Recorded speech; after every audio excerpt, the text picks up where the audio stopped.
Congratulations on being smart enough to choose the ultimate bedliner on the planet. Raptor's as tough as it gets, and it's the best bang for your buck. Let me show you why. 1, it's easy to apply. 2, it can be applied to almost any surface. 3, it can be tinted to any color. 4, it comes in a 2K aerosol, available in black and 6 additional colors. 5, it's waterproof. 6, for chemical resistance, it's bulletproof. 7, it's UV resistant, so it won't fade or chalk in the sun. 8, it's slip resistant. 9, it's the most repairable bedliner on the market. Not that you'll ever need it. And of course, 10, it looks amazing. Now that you know all the reasons nothing else out there compares to Raptor, let's get on getting it on. For your out-of-the-box Raptor liner coating journey, let's start with what's in the box. In the Raptor Liner 1-gallon kit, you'll find 4 24-ounce bottles of Raptor liner and 1 32-ounce can of hardener. If you're rolling, your roll-on kit will come with 4 24-ounce bottles of Raptor liner, 1 32-ounce can of hardener, a roller tray, and a roller handle.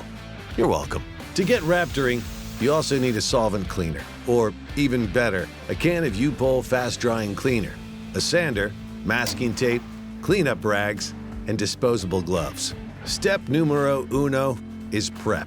The more time you spend here, the better adhesion you'll have, so it's important to take your time and do it right.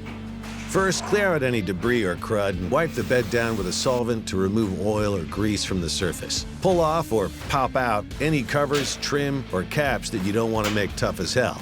Use the tape to mask off any edges and cover any drain holes. If you're spraying, make sure you cover windows and the surrounding area with plastic sheeting.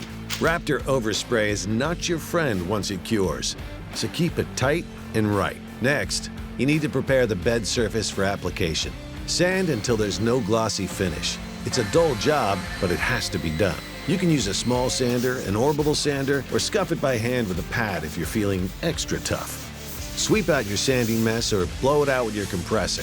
Then wipe down the entire bed again with a cleaner degreaser and let it dry completely. If there's any bare metal areas showing, now is the time to cover that up with some etch primer. Now, take a deep breath, smile because you're crushing it, and get ready to Raptorize. Using your supplied mixing cup, start mixing 1 bottle at a time. Raptor has a 3-to-1 mix ratio.